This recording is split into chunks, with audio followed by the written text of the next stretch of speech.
Le PEA est un type de compte boursier dans lequel on ne peut acheter que des actions et ETF européens, mais les gains générés sont taxés par l'État français que à 17,2% au lieu de 30%.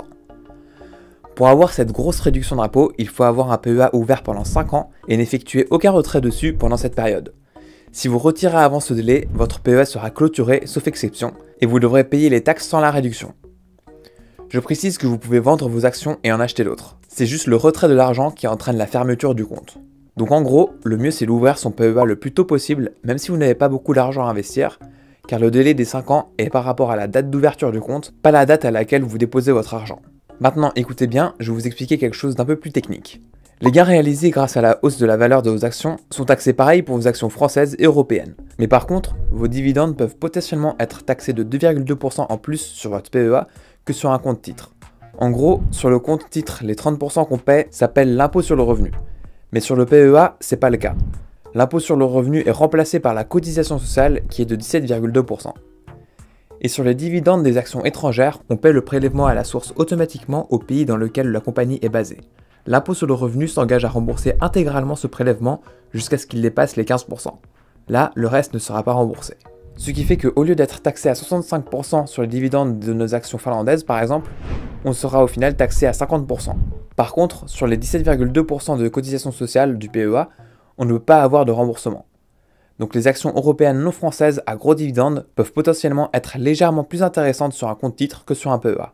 Donc voilà, c'était la parenthèse un peu technique qui a un impact sur nos bénéfices certes négligeable, mais qui reste intéressant à savoir, surtout si vous cherchez à optimiser votre PEA, car il y a quand même un plafond de 20 000 € d'argent que vous pouvez déposer si vous êtes un jeune entre 18 et 25 ans avec un foyer fiscal rattaché à vos parents. Si ce n'est pas le cas, là votre plafond va jusqu'à 150 000 €.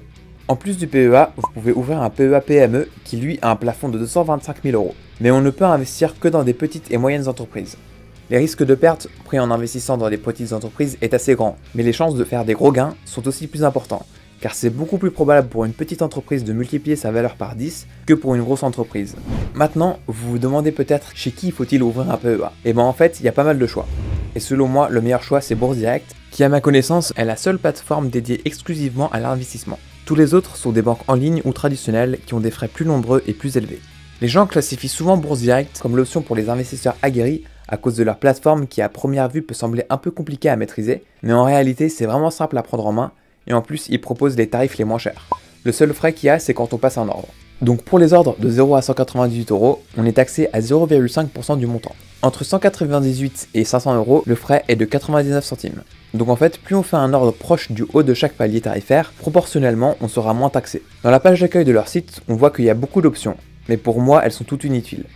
Il y a des tutos sur différents sujets, des pubs pour des services que Bourse Direct propose, des trucs sur l'actualité, etc., etc. Pour voir les actions disponibles, on clique sur les jumelles à côté de la barre de recherche. Ensuite sur la gauche, on a plein de filtres, nous on veut voir que les actions disponibles pour le PEA. Ici on peut rechercher une action qui nous intéresse. Ici on voit que Bourse Direct eux-mêmes sont une action cotée en bourse. Personnellement j'ai investi dedans, mais le jour où Trade Republic sort son propre PEA, je vends toutes mes actions Bourse Direct et je transfère mon PEA chez eux parce que Trade Republic offre plus de choix d'actions et ils ont une plateforme largement mieux et ils ont aussi la fonctionnalité du plan d'investissement programmé qui écrase toute la concurrence. Mais bon, ils avaient annoncé que le PEA sera disponible en 2021 et maintenant on est en milieu d'année 2022 et il n'y a toujours rien. Sinon, là on peut voir les filtres, on voit que c'est une action disponible pour le PEA et le PEA PME. Pour acheter, on clique sur achat.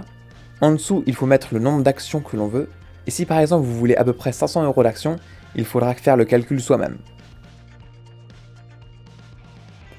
Ensuite, on prend l'option au marché pour acheter directement.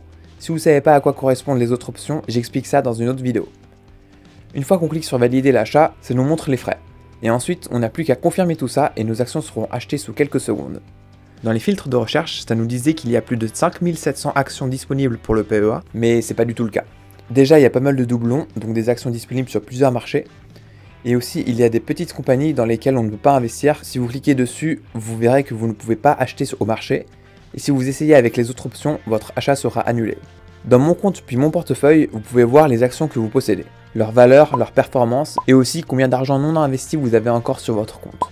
Sinon, Bourse Direct propose une application mobile, elle n'est pas géniale, mais elle permet de voir les performances de nos actions et aussi d'en acheter et en vendre. Par contre, on ne peut pas les filtrer. Maintenant, passons à l'inscription sur Bourse Direct. Pour ce faire, allez sur la page d'accueil, ouvrez un compte, Là, vous mettez vos informations. Et ici, dans comment vous avez nous connu, il faut mettre parrainage, car comme ça, vous allez récupérer 50 € après votre premier dépôt. Ensuite, vous pouvez compléter les noms, l'email et le code avec ce que j'ai mis en description de la vidéo. Et grâce à ça, vous aurez 50 € versés sur votre PEA. Pour voir s'il y a une promotion en ce moment, cliquez sur le lien que j'ai mis en description. Souvent, ça donne 1000 € de frais gratuits. Mais bon, ça doit être compliqué de les dépenser et l'offre est valable que pour les 1000 premières personnes qui se sont inscrites avec le code. Ensuite, à la troisième étape, dans type de compte, il faudra choisir compte PEA. Dans tarifs et options, mettez non à tout, ça sert à rien. Donner procuration à un tiers, c'est non aussi. Après la quatrième étape, vous recevrez un fichier PDF. Il faudra vérifier que les informations sont correctes, puis vous pouvez le compléter et le signer numériquement avec un logiciel. Ou sinon, vous pouvez le photocopier, le compléter et le rescanner. Il faudra envoyer tous les fichiers à une adresse mail qu'on vous donnera. Moi, il m'avait répondu en disant que je n'avais pas signé mon dossier. J'ai vérifié et mon dossier était bien signé. Du coup, je leur ai répondu en leur disant que c'était bien signé et un jour plus tard, mon compte était ouvert. Une fois que votre compte sera ouvert, vous pourrez y déposer de l'argent et commencer à investir. Pour savoir quelle action acheter avec votre PEA, vous pouvez aller voir ma vidéo sur ce sujet.